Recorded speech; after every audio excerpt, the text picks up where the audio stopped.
अस्सलाम वालेकुम नाजरीन, Nausheen Mushtaq is here again with another new topic.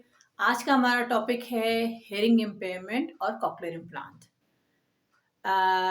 Autism के बारे में आपने काफ़ी सारी इंफॉर्मेशन ली, लेकिन एक प्रॉब्लम बच्चों के साथ ये भी चल रही है कि कुछ बच्चे पैदाइशी तौर पे गूंगे और बहरे होते हैं और उनके वालिदैन उनको सही तरह से डील नहीं कर सकते। इसमें बहुत इंपॉर्टेंट चीज़ है अर्ली इंटरवेंशन, यानी कि पैदाइश के फ़ौरन बाद से लेके ज़िंदगी के शुरू के 5-6 साल बहुत इंपॉर्टेंट होते हैं। ज़बान सीखना, समझना और बच्चे की ज़िंदगी की के लिए उसकी बोलचाल की नशोनुमा के लिए बहुत इम्पोर्टेंट होते हैं, और उस वक़्त में को अगर हम ज़ाया कर दें तो वो हमारा बहुत बड़ा नुकसान होता है। तो मैं अपने वालिदैन को ये कहती हूँ कि वो बहुत कीमती वक़्त होता है और उसी को इस्तेमाल करना होता है, और उस पे ज़्यादातर लोग ये सोचते हैं कि ये बच्चा खुद से बोलने लग जाएगा, खुद से सुनने लग जाएगा। ऐसा नहीं होता। अगर एक बच्चा पैदाइशी तौर पे हियरिंग इम्पेयर्ड है या उसको किसी किसी बीमारी टाइफाइड वगैरह की वज़ह से उसके गूंगा बहरापन पैदा हो गया है, तो उसमें डॉक्टर तक पहुंचना, पहुंचने के बाद डिवाइस को इस्तेमाल करना, उसका तरीका, ये सब चीज़ें एक बहुत हौसलामंद वालिदैन ही कर सकते हैं, और उसके लिए बहुत हौसला चाहिए होता है। तो मैं यहाँ पर इसलिए हूँ कि मैं आप लोगों को बता सकूँ। आज हम उसके लेवल्स के बारे में बात नहीं करेंगे, क्योंकि मैं पिछली एपिसोड्स में बात कर चुकी हूँ। उसका लिंक मैं ऊपर शेयर कर लेती हूँ। आप अगर आप नहीं देखी तो आप प्लीज़ उसको भी देख लीजिए। उसमें कुछ एक सक्सेस स्टोरी भी है एक बच्चे की जिसका कॉकलियर इम्प्लांट हुआ और उसकी लाइफ कितनी सक्सेसफुल है। उससे आप लोगों को थोड़ा हौसला हो जाएगा कि कॉकलियर इम्प्लांट से ज़िंदगी किस तरह बेहतर हो सकती है। मैं आपको ये बताना चाह रही हूँ कि हमारे मुल्क में ज़्यादातर देखा जा रहा है कि जो बच्चे डेफ़ हैं पैदाइशी तौर पे, जब बोल नहीं सकते हैं, सुन नहीं सकते हैं, वो बोलते नहीं हैं और उनको इशारों की ज़ुबान सिखा दी जाती है, और उनके ख़ास स्कूल बने हुए हैं जहाँ पे वो डेफ़ स्कूल्स में जाके पढ़ते हैं, और अ, बहुत खूबसूरत ज़िंदगी को वो एन्जॉय नहीं कर पाते, इस वजह से कि उनके वालिदैन तक ये फ़हम नहीं पहुँचा होता। पाकिस्तान में इस पे बहुत ज़्यादा काम हो रहा है। हम शॉर्टली आज ये डिस्कस करेंगे कि कॉक्लियर इम्प्लांट किन लोगों के लिए होता है। ये एक पिक्चर है, कान की पिक्चर है, ठीक है ना? ये मैं इसलिए आपको एनाटॉमी इसकी वो दिखा रही हूँ कि कान के जो हिस्से होते हैं, उनके बारे में आपको जानना ज़रूरी है। जिनके बच्चे जो हैं नहीं सुन रहे हैं, उनको ये पता होना चाहिए कि ये कान का बैरूनी हिस्सा है, ये दरमियान वाला हिस्सा है, और ये उसका आखिरी हिस्सा है जिसको हम इनर ईयर कहते हैं, ठीक है ना? जो कॉक्लियर इम्प्लांट वाले पेशेंट्स होते हैं, बच्चे होते हैं, उनका इनर ईयर में इश्यू होता है। इनर ईयर में क्या हो रहा होता है, यानी कि अंदरूनी कान में जो मसला होता है, वो बच्चे जो प्रोफाउंड हेयरिंग लॉस के साथ होते हैं, जिनकी हेयरिंग लॉस सबसे ज़्यादा पीक पर होता है, सबसे ज़्यादा हेयरिंग लॉस के साथ जो बच्चे होते हैं, उनको कहते हैं प्रोफाउंड हेयरिंग लॉस। उन बच्चों का इनर ईयर में प्रॉब्लम होता है। कुछ बच्चों का मिडल ईयर में प्रॉब्लम होता है, जिसमें कान के पर्दे का इश्यू हो सकता है, उसके पीछे वाली हड्डियों का इश्यू हो सकता है। कुछ बच्चों का आउटर ईयर का मसला होता है, वो जेनेटिकली होता है, उसको नहीं हम डिस्कस करें, लेकिन अंदरूनी जो होता है जिसमें कॉक्लिया, ये वाला पार्ट है कॉक्लिया, इसका जो काम होता है वो इलेक्ट्रिकल इम्पल्सेस में साउंड को कन्वर्ट करना होता है, और ऑडिटरी नर्व यानी कि दिमाग की जो नर्व है वहाँ तक लेके जाना होता है साउंड को, और फिर वो साउंड ब्रेन तक पहुँचती है और बच्चा सुनने के काबिल। हम सब सुनते इस तरह से हैं नॉर्मली, कॉक्लिया के ज़रिए, ठीक है ना?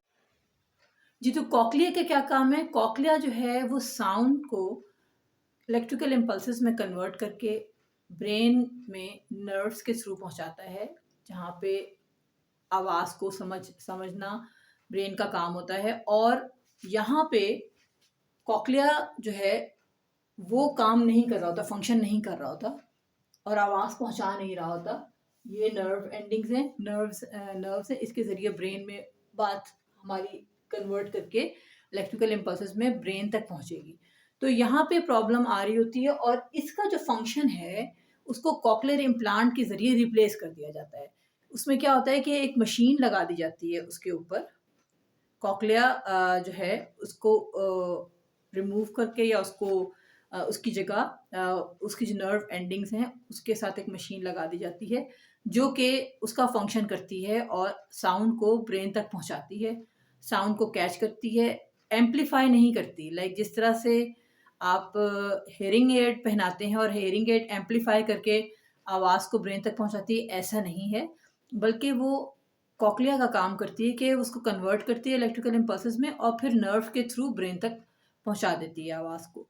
तो कॉक्लियर इम्प्लांट जो है एक सर्जिकल प्रोसीजर है, जिसमें बेहोश किया जाता है, 1-2 दिन अस्पताल में भी रखा जाता है, और माँ बाप के कॉन्सेंट से بچے کی برین اسکل کو تھوڑا سا کٹ کر کے اس میں برین میں یہ وہ چیز ایڈجسٹ کر دی جاتی ہے مشین، جس کو کوکلیئر امپلانٹ کہتے ہیں. وہ امپلانٹ سنتا ہے آواز کو اور پھر آواز کو پہنچاتا ہے برین تک.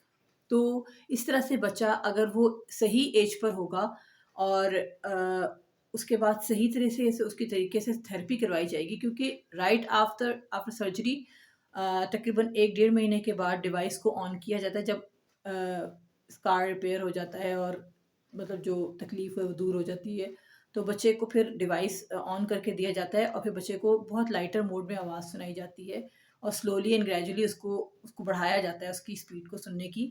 تو اس طرح سے بچہ جو ہے اس کو اسپیچ تھیراپی کے ذریعے پھر بولنا سکھایا جا سکتا ہے اور اس تک تمام آوازیں جس میں انوائرمنٹل ساؤنڈس ہو جاتی ہیں، 6 لنک ساؤنڈس ہو جاتی ہیں، ڈفرینٹ آوازیں ہوتی ہیں، اس کی پہچان، اس کی لسننگ اسکلس پہ کام کیا جاتا ہے. اور خاص طریقہ ہوتا ہے جو اسپیچ تھراپسٹ کرتے ہیں، اس کو کہتے ہیں آڈیٹری وربل تھراپی. اس کے ذریعے اس کی لسننگ اسکل پہ کام کیا جاتا ہے، پھر وہ بہتر سننے لگ جاتا ہے. تو جب وہ بہتر سننے لگے تو اپنے انوائرمنٹ کی ہر چیز کو انڈرسٹینڈ، چونکہ یہ مشین ہے اور مشین کے ذریعے سنانا ہے تو اس کے لیے نارمل جس طرح میں اور آپ سن رہے ہیں اس طرح نہیں ہوگا، بلکہ مشین کے تھرو سنانا، اس کو آئیڈینٹیفائی ڈیٹیکٹ کرنا ساؤنڈ کو، وہ کہاں سے آ رہی ہے، وہ کیسی ہے، یہ پہچان بچے کو کرانی پڑتی ہے. بہرحال it's a long procedure but it is possible کہ بچہ بالکل اچھی زندگی انجوائے کرے، لینگویجز سیکھے اور تعلیم اپنی حاصل کرے اور اچھا انسان بنے، بولے، اور 1-1.5 سال کی محنت کے بعد بچہ اس کی لسننگ اسکلز بہتر ہو جاتی ہیں اور وہ بولنے کی طرف آ جاتا ہے. تو کوکلیئر امپلانٹ پروفاؤنڈ ہیئرنگ لاس جو پیشنٹس ہوتے ہیں ان کے ساتھ بہت سکسیزفل ہے. اور آج کی اس ایپیسوڈ کا مقصد یہی تھا کہ آپ لوگوں تک یہ بات پہنچائی جا سکے کہ کوکلیئر امپلانٹ کیا ہے، کہاں پہ کان کے کون سے حصے میں ڈیفیکٹ ہوتا ہے جس کی وجہ سے یہ چیز کرنی پڑتی ہے، اور یہ ڈیسائیڈ کون کرتا ہے، یہ ڈاکٹرز کرتے ہیں کہ اس کی وہ بچہ اس کا کینڈیڈیٹ ہے کہ نہیں، اور اس کے بعد اس کی سرجری کی جاتی ہے اور وہ بہت کامیاب ہے پاکستان میں بھی. تو لہٰذا آپ بھی دیر نہ کیجیے. اگر آپ کے سراؤنڈنگ میں کوئی بچے ایسے ہیں جو پیدائشی طور پہ ڈیف ہیں اور بالکل سن نہیں رہے اور سن کے بول نہیں رہے اور پروفاؤنڈ ہیئرنگ لاس کے ساتھ ہیں، تو آپ پلیز اس کو، وے فارورڈ ہے آپ کے لیے، آپ پاس ایک سلوشن موجود ہے. آپ اس چیز کو اپلائی کریں اور ان شاء اللہ تعالیٰ ہوپ فلی بہت اچھا ہوگا اور آپ کے بچے کی زندگی بہتری کی طرف جا سکتی ہے. تو ہم والدین کو یہ گائیڈ کرتے ہیں اور یہ بہت سکسیزفل ہے.